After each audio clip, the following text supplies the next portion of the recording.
Good morning kids. चलिए start करते हैं with your 10th lesson of economics, foreign trade off India. चलिए देखते हैं कि फॉरेन ट्रेड एक्चुअल में होती क्या है, इंडिया के अंदर उसके लिए क्या क्या रूल्स रेगुलेशंस या क्या क्या चीज़ें हम लोग स्टार्ट करते हैं। चलिए, usually trades are divided into two broad categories. The first one is internal trade and the another one is foreign trade. First will talk about कि exactly what is internal trade. Internal trade is also known as home trade. So first, let's talk about key exactly what is internal trade. Internal trade is a trade between the nation. I'm sorry. Internal trade is a trade which is occur yeah, which takes place within the nation, for within the national boundaries yeah, within the nation. For example, the uh, purchase of goods and services are there within country. India के अंदर ही कोई चीज बनती है। For example अगर मैं बात करती हूँ कि इंटरनल ट्रेड क्या होती है, इंटरनल ट्रेड एक ऐसी ट्रेड होती है जिसे आप लोग होम ट्रेड के नाम से भी जान सकते हो। फॉर एग्जाम्पल ऐसी ट्रेड जो इंडिया के अंदर चलती है। अज्यूम करते हैं, चलिए एक पर्टिकुलर चीज है, चलिए बात करते हैं कि एक पर्टिकुलर ब्रेड, अज्यूम करते हैं एक पर्टिकुलर ब्रेड है जो महाराष्ट्र में बनता है, और उस पर्टिकुलर ब्रेड को इंडिया के अंदर जितने भी स्टेट्स है, इंडिया में जितने भी स्टेट्स है या इंडिया में जितने भी सिटीज है, नागपुर, नासिक, औरंगाबाद या और भी जितने भी, महाराष्ट्र में या महाराष्ट्र में क्यों लेते हो, चलिए यहाँ पे लेते हैं कि पूना में एक पर्टिकुलर ब्रेड बनता है और उस पर्टिकुलर ब्रेड को पूरे ऑल ओवर इंडिया बेचा जाता है, सिर्फ इंडिया में ही बेचा जाता है। इसे हम बोल देंगे इंटरनल ट्रेड या home trade. Move toward the next side guys, which is your foreign trade. Foreign trade, it's a trade between two or more countries. Whenever there is a trade between two different type of countries या दो से ज्यादा countries के बीच में जब dealings होती है, चीजें खरीदी जाती है या बेची जाती है, उसे हम बोल देंगे फॉरेन ट्रेड। आइए देखते हैं कि फॉरेन ट्रेड के तीन टाइप्स होते हैं या usually three types of foreign trades are there. The first one is import, export and then interport. Now first we'll focus कि exactly what do you mean by import trade. तो import trade मतलब क्या होती है बच्चों, जब हम लोग किसी कंट्री से सामान परचेज करते हैं, मंगवाते हैं। फॉर एग्जाम्पल जैसे अगर मैं यहाँ पे import की बात करती हूँ तो अज्यूम करते हैं, चलिए import का मतलब होता है purchase of goods and services within we can say with another country. For example अगर मैं यहाँ पे बात करती हूँ तो जैसे कि हम लोग क्या करते हैं, गल्फ कंट्रीज जैसे कि दुबई है, शारजा है, वहां से हम लोग पेट्रोलियम जो है वो इंपोर्ट करते हैं। इंपोर्ट यानी कि खरीदते हैं, परचेज करते हैं। इंपोर्ट का मतलब होता है purchase of goods and services from another country, जब हम किसी और कंट्री से चीजें खरीदते हैं। अगर एग्जाम्पल दिखाओ आपको तो गल्फ कंट्रीज से, जितनी भी हमारी गल्फ कंट्रीज है, सऊदी अरेबिया एंड ऑल, वहां से हम लोग रॉ या क्रूड पेट्रोलियम परचेज करते हैं। चलिए आगे बढ़ते हैं। नेक्स्ट हो जाता है मेरा एक्सपोर्ट। एक्सपोर्ट का क्या मतलब होता है, export means sale of goods and services.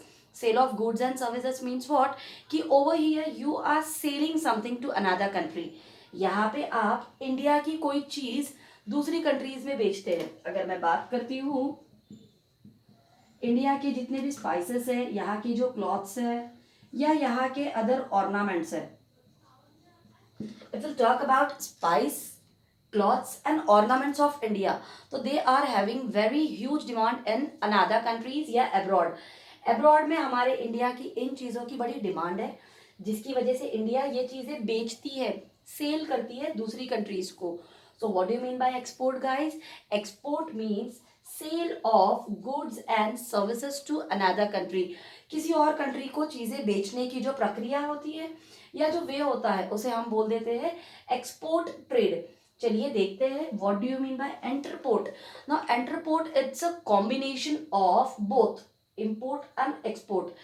एंटरपोर्ट trade क्या होती है, ये होता है कॉम्बिनेशन, मतलब यहाँ पे आप कुछ चीजें खरीदते हो, कुछ चीजें बेचते हो, दोनों के बीच का जो डिफरेंस होता है उसे आप बोल देते हो, या दोनों का जो कॉम्बिनेशन होता है उसे आप बोलते हो एंटरपोर्ट। आइए अज्यूम करते हैं, चलिए इमेजिन करते हैं कि आपकी इंपोर्ट, यहाँ पे हम लोग करते हैं एक्सपोर्ट। अज्यूम करते हैं कि आप 100 चीजें बेचते हो या 100 रुपए का सामान आप गल्फ कंट्री को बेचते हो, बदले में आप उनसे सिर्फ 50 चीजें खरीदते हो या परचेज करते हो, तो दोनों के बीच का डिफरेंस बन जाता है बच्चों 50, जिसे हम लोग बोल देंगे entrepot. It's a combination. Again I am repeating. For example, you are selling 100 units to Gulf countries and you are purchasing hardly 50 units या 50 things from Gulf countries.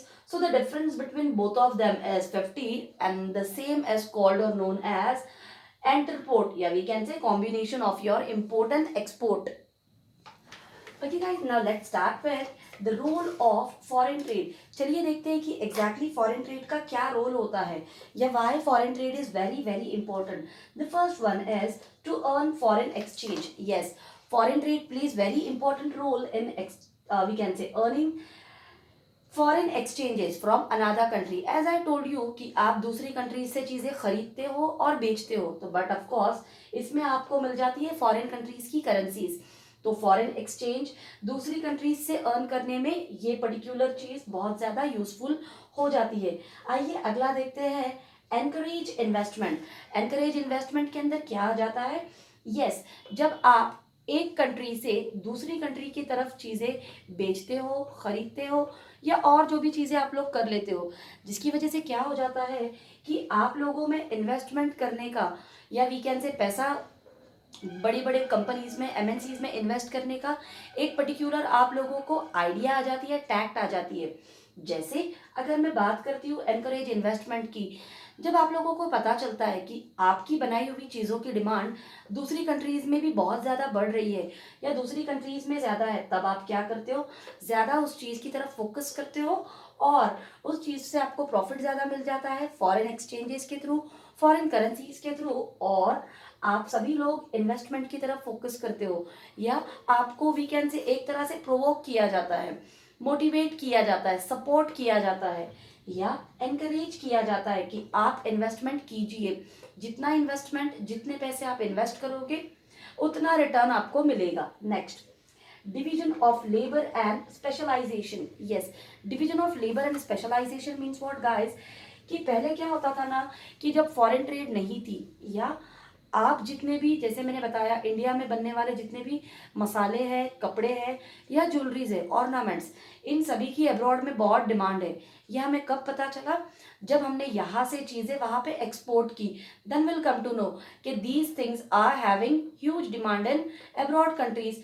जब तक मुझे ये पता नहीं चलेगा, मुझे ये पता है कि मेरा स्पेशलाइजेशन है कि मैं ऑर्नामेंट्स, ज्वेलरीज या कुकिंग को लगने वाले मसाले बहुत अच्छे मेरे तरफ मिलते हैं या इंडिया में बहुत अच्छे, but the thing is that कि मैं उस चीज़ को, मेरे टैलेंट को जब तक मैं किसी और के सामने प्रेजेंट नहीं कर पाती हूँ, तब तक क्या होगा, मेरा स्पेशलाइजेशन या मेरा टैलेंट और लोगों को पता नहीं चलता है. Once people knows about it then they start purchasing the same. यही हो जाता है guys division of labour and specialisation. Means foreign trade helps in, we can say, division of labor and it supports, yeah, it focuses on specialization of goods and services, we can say, through foreign trade. The next one is allocation of resources. allocation of resources के अंदर क्या होता है कि in foreign trade, as I told you that foreign trade means it's a trade between two or more countries. So but of course over here they are using, yeah, we can say over here optimum use of optimum use of allocation या we can say resources is there. यहाँ पे हर कोई क्या करेगा, जितने भी चीजें available है उनका बराबर से इस्तेमाल करके कैसे ज्यादा से ज्यादा फॉरेन करेंसीज अर्न की जाए, उसी के ऊपर फोकस करेंगे. नाउ द प्राइम मोटो या the prime target of every businessman is to earn maximum amount of profit by using available resources, whatever resources they are actually having. उन resources का कैसे कम यूज करके ज्यादा पैसे अर्न करने हैं, कैसे ज्यादा फॉरेन ट्रेड को सपोर्ट करना है, कैसे फॉरेन करेंसीज को ज्यादा हमारे इंडिया में लाना है, इसी चीज पे वो लोग फोकस करते हैं. Next, stability in price level. Yes, यहाँ पे क्या होता है, एक स्थिर या एक ठहराव हो जाता है कि प्राइस लेवल्स जितनी भी है उसको स्टेबल या मेंटेन किया जाता है.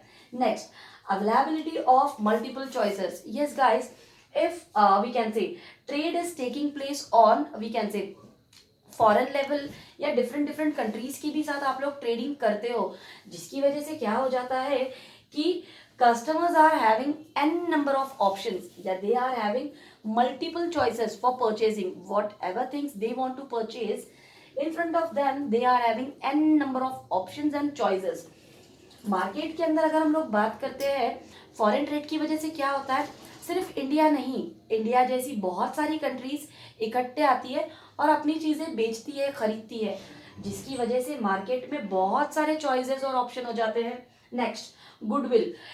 अब जैसे मैंने बताया कि मार्केट में बहुत सारे ऑप्शंस होते हैं, इनमें से फिर क्या होता है, जिसकी चीजें दी बेस्ट होगी, सबसे बेस्ट होगी, but of course the person या we can say the business will earn goodwill, या उस बिजनेस की मार्केट में ज्यादा रेपुटेशन या गुडविल बढ़ जाती है.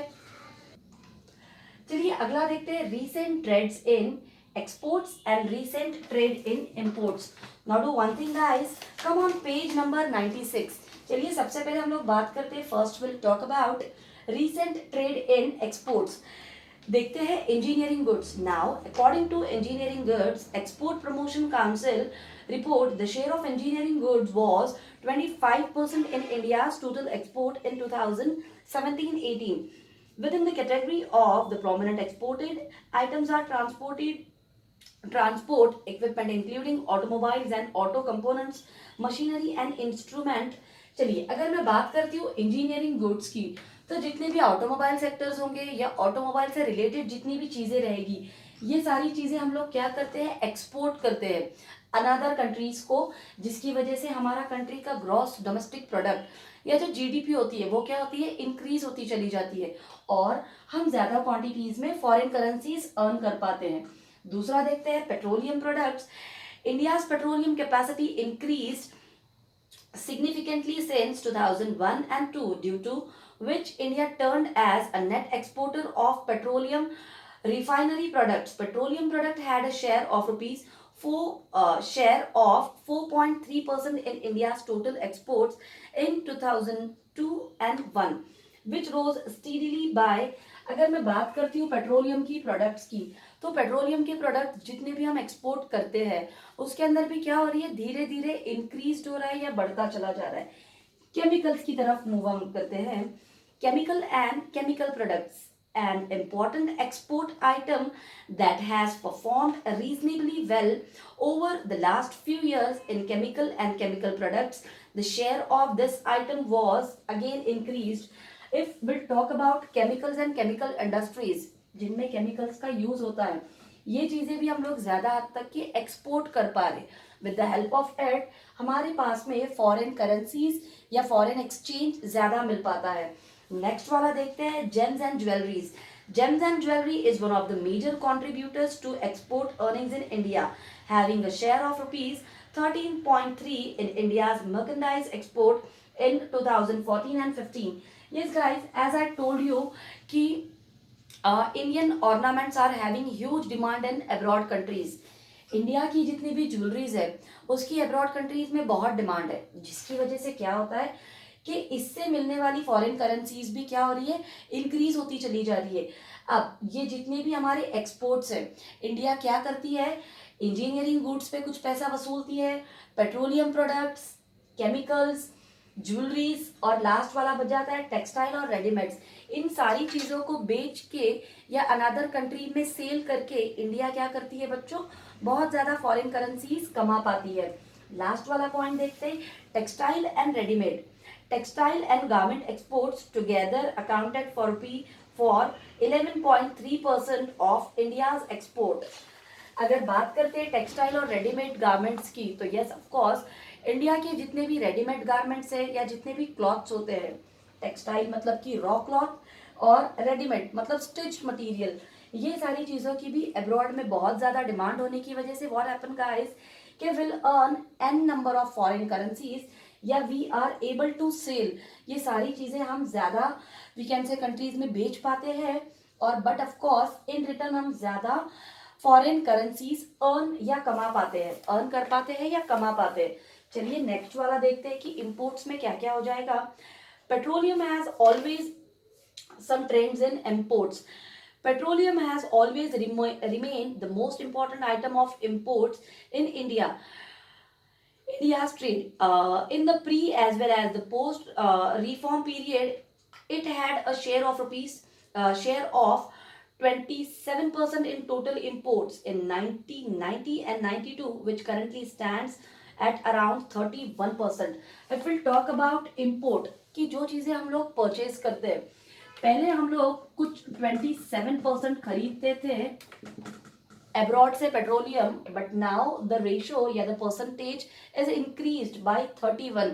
मतलब जितना भी चीज़ें हम लोग खरीदते थे पहले पेट्रोलियम, वो चीज़ में अब क्या हो गई है, बढ़ोतरी हो गई है या वो बढ़ गया है। ये चीज़ें हम खरीदते हैं, ये चीज़ें हम बेचते हैं। चलिए देखते हैं gold. After petroleum the second most imported item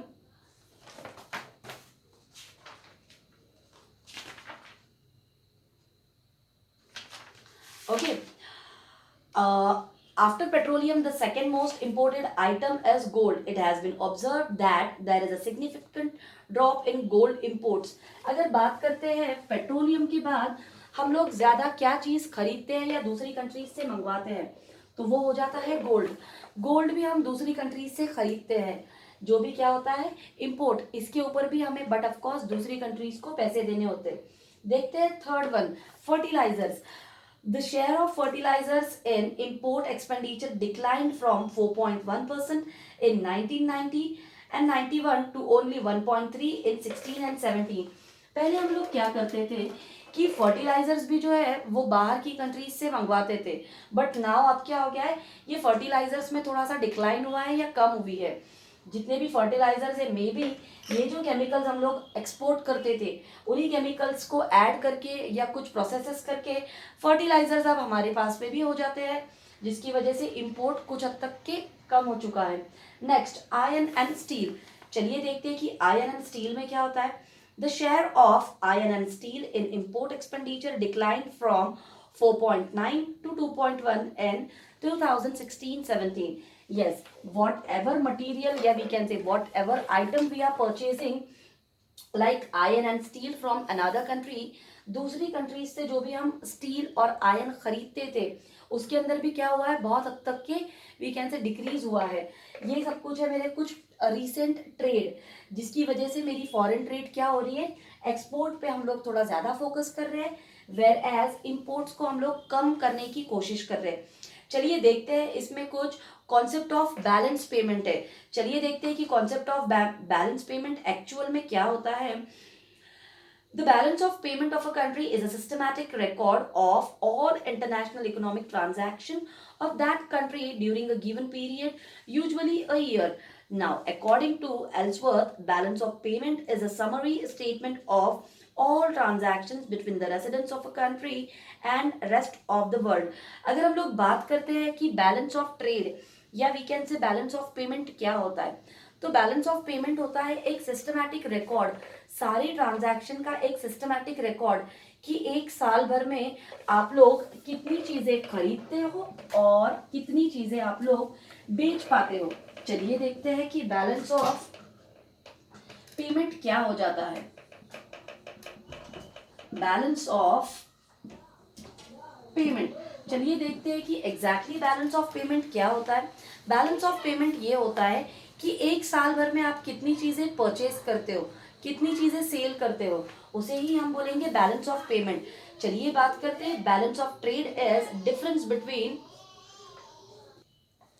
चलिए देखते हैं कि बैलेंस ऑफ पेमेंट एक्चुअल में क्या होता है। Balance of trade is a difference between value of a countries export and import. Yes, ये क्या होता है बच्चों, ये होता है difference of countries import and export. Balance of payment क्या होता है, बैलेंस ऑफ पेमेंट होता है बच्चों डिफरेंस। डिफरेंस किस चीज का, कंपनी के इंपोर्ट और कंपनी के एक्सपोर्ट का जो बीच का डिफरेंस हो जाता है, उसे हम बोल देते हैं बैलेंस ऑफ पेमेंट। आइए देखते हैं आगे इसमें क्या हो जाता है। Balance of trade is also referred as the international trade balance. According to Bentham, balance of trade of a country is a relation over a period of over a period between the values of exports and imports of physical goods. According to Simonson, if export value is greater than the import, it is called as trade surplus. And if import value is greater than export value, then it is called deficit. चलिए, अगर मैं बात करती हूँ, एक हो जाता है सरप्लस, एक कहलाता है डेफिसिट। जैसे मैंने अभी आप लोगों को बताया कि बैलेंस ऑफ पेमेंट क्या होता है। Balance of payment is nothing but a difference of countries import and export. Country की कितनी भी इंपोर्ट और एक्सपोर्ट है उसके बीच का डिफरेंस। जैसे अगर एक कंट्री 100 चीजें परचेज करती है और 200 चीजें बेचती है, दोनों के बीच का डिफरेंस बनता है बच्चों 100, जिसे मैं बोलती हूँ बैलेंस ऑफ पेमेंट। चलिए बात करते हैं कि सरप्लस और डेफिसिट में क्या हो जाता है। For example, if export value is greater than import value, it's called surplus. अगर मैं बात करती हूँ कि मेरी एक्सपोर्ट रहेगी 200 और मेरी इंपोर्ट रहेगी 100, तो ये जो 100 का डिफरेंस रहेगा इसे मैं बोल देती हूँ सरप्लस। यानी मैंने ज्यादा चीजें बेची है और कम चीजें खरीदी है, उसे हम बोल देंगे surplus. On the other hand side deficit के अंदर क्या आता है, यहाँ पे आ जाती है मेरी इंपोर्ट ज्यादा हो जाएगी और यहाँ पे मेरे एक्सपोर्ट अज्यूम करते हैं कि 100 है। ये जो डिफरेंस 100 है ये है मेरी कंट्री का नुकसान, जिसे मैं बोल दूंगी deficit. Again I am repeating, balance of payment is a difference between your import and export. For example, you are selling या you are exporting 200 units, आप 200 यूनिट बेचते हो, बदले में आप 100 चीजें खरीदते हो, डिफरेंस हो जाता है आपका 100। ये हो जाता है आपका बैलेंस ऑफ पेमेंट, डिफरेंस दोनों के बीच का। चलिए बात करते हैं कि सरप्लस और डेफिसिट क्या हो जाएगा। जब आप चीजें 200 चीजें बेचते हो या आपके एक्सपोर्ट जब ज्यादा होंगे इंपोर्ट के वी कैन से कंपैरिजन में, उसे आप बोल दोगे सरप्लस। जैसे आपकी एक्सपोर्ट है 200, आपकी इंपोर्ट है 100, डिफरेंस जो 100 रहेगा उसे आप बोलोगे surplus. On the other hand side deficit की अगर मैं बात करूं, आपने 200 चीजें खरीदी है, 100 चीजें आपने बेची है, यहाँ पे क्या हुआ है, कम हो गया है। यानी आप सिर्फ 100 का आपका फिर भी डिफरेंस होता है, लेकिन वो होता है माइनस में, ये हो जाता है आपके लिए डेफिसिट। ये सब कुछ था मेरा कुछ we can say foreign trade, home trade. चलिए 10th वाला लेसन मेरा यहाँ पे फिनिश होता है। हमने इस लेसन में देखा था फॉरेन ट्रेड के बारे में कि होम ट्रेड क्या रहेगी, कंट्री के कंट्री में जब चीजें खरीदी और बेची जाएगी, दैट इज होम ट्रेड या internal trade. What is foreign trade? Whenever you are dealing, या we can say purchasing goods and services with more than a country, अपनी कंट्री से बाहर जब चीजें आप खरीदते या बेचते हो, उसे आप बोल दोगे फॉरेन ट्रेड। फॉरेन ट्रेड्स के फिर हमने टाइप्स देखे, वी कैन से उसमें ट्रेंड्स देखे, कैसे चीजों की डीलिंग्स की जाती है, डेफिसिट क्या है, सरप्लस क्या है, बैलेंस ऑफ पेमेंट क्या है, इंपोर्ट मतलब परचेज करना, एक्सपोर्ट मतलब सेल करना, एंटरपोर्ट मतलब कि दोनों का कॉम्बिनेशन। चलिए 10th वाला लेसन यहीं पे फिनिश होता है। Thank you so much.